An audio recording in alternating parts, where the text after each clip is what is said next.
Hi, my name is Ashley. I'm 21 years old. I graduated college, I live alone, and I'm a real adult now. Or so that's what I've been told. Ow! Let's rewind to this morning.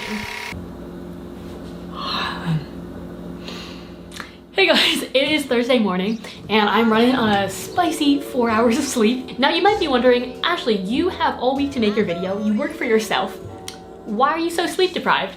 And that is due to a personal condition that I don't talk about often called I'm 21 years old, I have no idea what the hell I'm doing, I have no time management skills whatsoever, and I'm still running on the all-nighter mentality that barely got me through college. So that's what my life is like right now. So today I thought I would bring you guys along on what I call my get your shit together day. This happens every week after I have emerged from like my video haze for like 4 days just straight working on my video and editing and ignoring all of my other responsibilities. I look up and suddenly like my apartment is a mess, I have emails to answer, I have adult responsibilities to attend to, I have plants to water, I have food to make, like all of this other adulting stuff in my life I have to take care of. Like nobody warned me how much entropy there is in adult life. Like all of my stuff is just like slowly defaulting to chaos, and it takes so much effort to like bring it all back together. So yeah, this should be a fun and productive, although very sleep deprived day in my life. I am gonna make myself some pancakes because that is literally the only food left that I have in my apartment. I'm gonna make my favorite matcha oat milk latte like the hipster LA gal that I am. Also, I just require caffeine to get my brain started.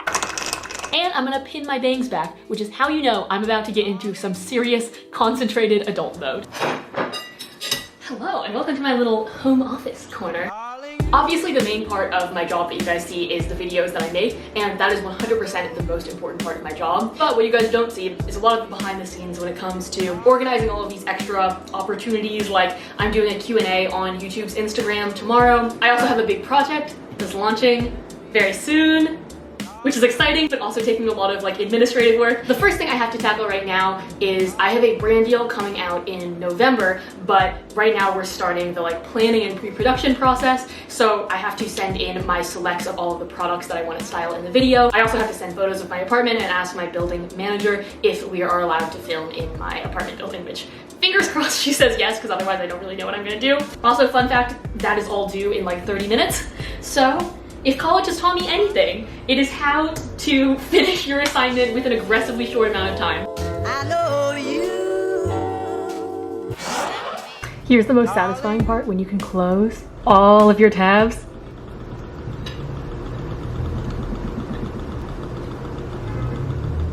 Ugh, I think I just had an orgasm. Before we move on to the rest of the day, I wanted to show you guys a quick look at how I am at least attempting to organize my life. So as you might have noticed, I have this giant monthly calendar, which I will link down below. This is where I keep all of my appointments and deadlines. I don't use Google Drive because I am an old person and I like to do things physically. Recently, I've been trying to figure out a way to motivate myself to do work more. So I got myself these colorful Post-its, and I've been using them to write down all of my video ideas and when I should make Instagram posts, and even like things to look forward to on the weekend. Something about my brain really just likes being able to see like a sticky note physically represent a task that I have to do. And then when I'm done with the task, like when I do my Instagram post, which I'm trying to do twice a week, but I'm not being like super strict about it, I just like can peel it off. And it feels like I did something physical, which is nice because my job is like so digital, and sometimes I go from week to week and I don't even feel like I've done anything because like there's no physical proof that I did something with my week. It's all online. In addition to all of this, I also use this bullet journal, and I just write out on one side all of my tasks that I want to get done in a week. I organize it by big things, little things, emails, errands, and stuff to do later that isn't like an urgent task for that week. And then on the other side, I'll write out a schedule for everything that I want to do in a certain day. To be honest, I've been really bad about actually using my planner recently and planning out my days. I don't think I've done it in like 3 weeks, and I've just been like mushing around in the space-time continuum, not sure what I should do at any given point in time. So today I want to get back on schedule. I'm going to create a rough weekly outline for myself and what I should be doing every single day. Fingers crossed I actually stick to it this week. And I'm also going to update some of these sticky notes because I think my weekend plans changed. Originally I had an embroidery and TED Talk day, but I think I'm going to go to Malibu with my friend. So One of those sounds a lot more exciting, and it's definitely embroidering in my own room and listening to TED Talks, but occasionally sacrifices must be made. Okay, so the part that I've neglected to mention so far is that every week after I film my video, I leave a giant mess in my apartment, and I don't stop to clean up that mess until I'm done editing on Thursday. Hence, why my apartment looks like this. Luckily this week I filmed a sit down and chat video, so my apartment looks like it was only struck by like a Category 2 hurricane and not a full-on clothing tsunami like it usually does. Anyways, I'm just gonna put on some music, which will then be covered up by copyright-free music because I've lost like half of my AdSense due to copyright strikes recently. Love that for me. Sugar be sweet, the world doesn't sleep when you fall apart. I got this from Everlane recently, by the way. They're like an ethical plus sustainable company. Isn't this the cutest jacket design you've ever seen? It has this little pocket, and like one of the pockets is on the inside for like hiding snacks and secrets.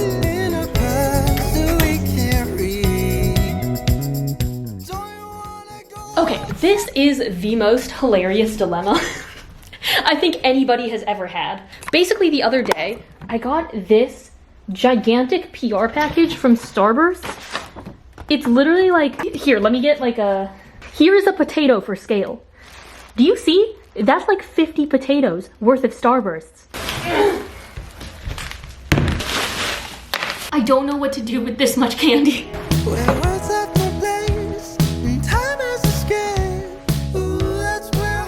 My shower currently is dirtier than my mind when I'm on my period. Does anybody else get like period horny, or is that just me? And for some reason recently I've been having a period every like 2 weeks, so I'm just alternating between extremely horny and extremely upset and horny.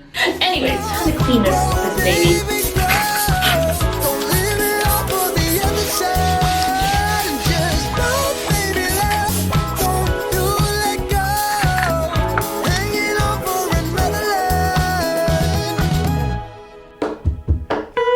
Thursdays are also my days for watering my plants because, as you guys may have noticed, I have a slight plant obsession. And by a slight plant obsession, I mean I have like 50 fucking plants in my apartment. Hello, Ramona. I repotted these plants recently into these little thrift store containers that I got for like $1 from Goodwill. I think they're the most precious thing. I did put like pebbles at the bottom, but you have to be really careful with how much you water them because there obviously is not a drainage hole, which has killed many a plant in my day. I reach through mysterious ceilings, my only hope. I look for the For hanging plants like this one, I just end up having to get up there and take it down. And then I bring it over to the kitchen sink and I give it a little plant bath.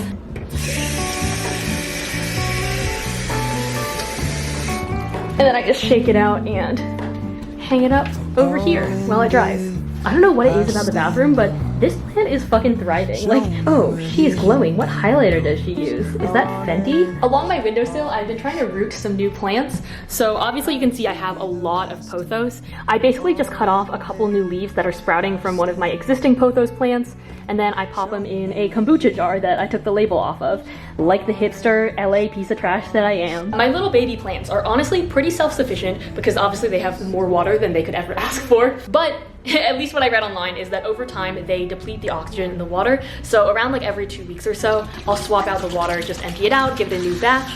And for my plants that are getting a pretty intense root system like this one, I also pop in like half a pump of plant food because it helps it get like all the nutrients it needs to grow. Alright, so my camera battery died while I was at Trader Joe's, so all I have are these 3 shaky iPhone clips of bell peppers. But never fear, here I am back in the kitchen where I belong, ready to cook a nice meal for me and my imaginary husband.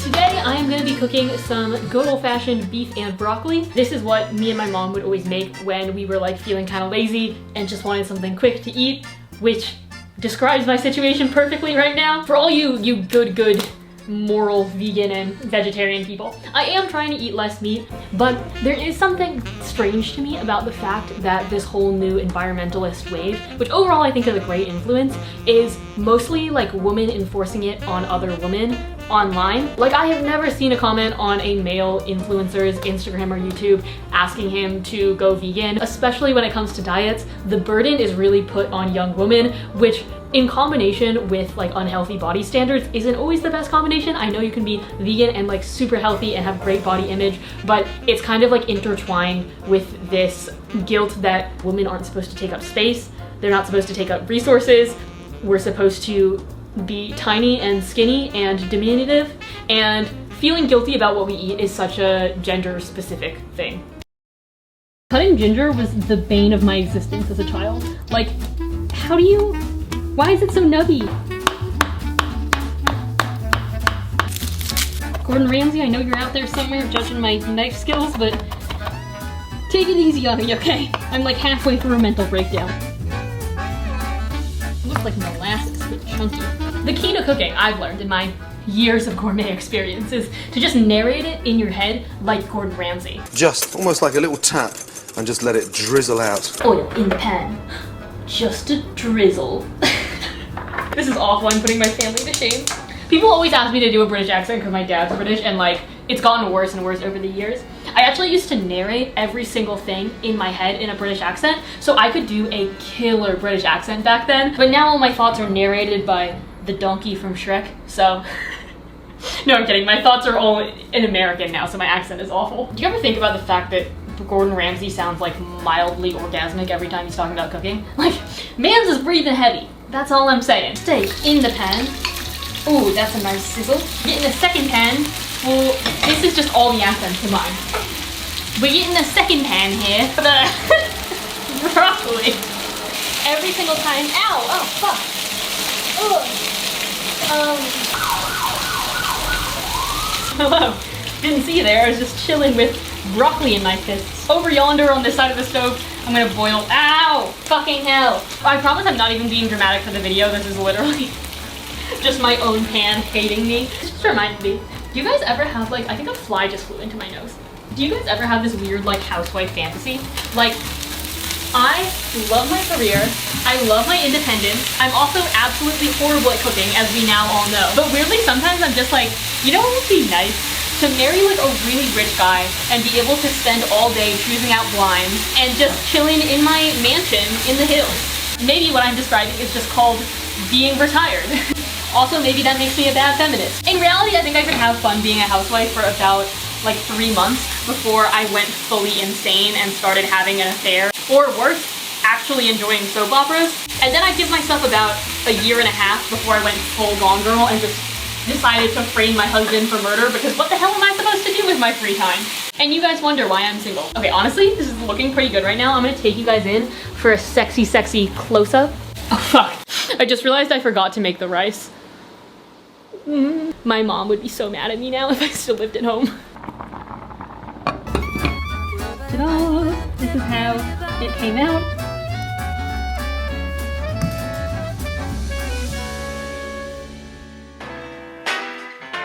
So I finished up my dinner and I am headed to the park right now. I've really been making an effort to drag my ass out of the apartment once every like 4 days, because otherwise like I will just shrivel up and get in my depression hole.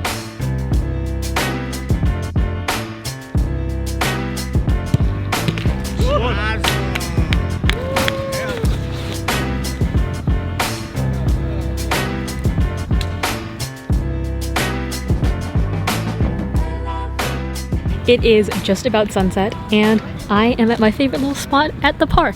Yes, like an old person. I used to put all this pressure on myself to go to these trendy coffee shops and pay like $7.50 for a tiny, mediocre matcha latte, but honestly, this makes me a lot happier. I'm releasing my inner picnic bitch. There's dogs here sometimes, and I don't think I need to say anything else about this park. There's dogs. Hi. Hi. Oh my goodness. Hi. I'm just gonna wrap up today doing a little bit of journaling.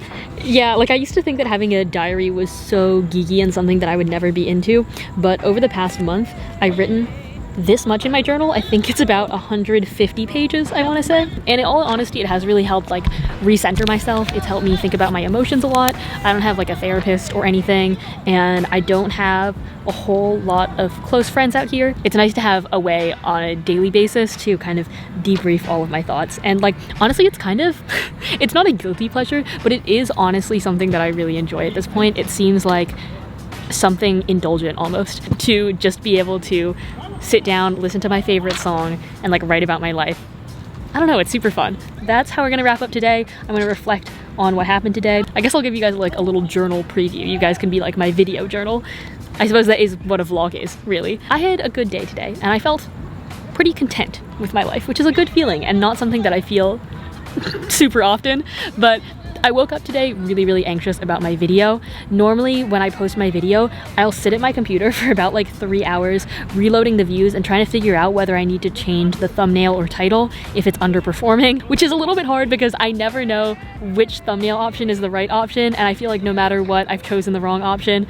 So I'm learning on just letting that go though, and just letting the video be whatever happens happens. My girl talk video this week got slightly fewer views than normal, but I'm really trying to get to the point with my videos where I stop trying to put all this focus on the views, and I stop trying to appeal to a massive audience every single time. Like at a basic level, it seems like the more views, the more successful I am. But I think once you get to a certain point, more views can just equal more generic or more clickbaity content.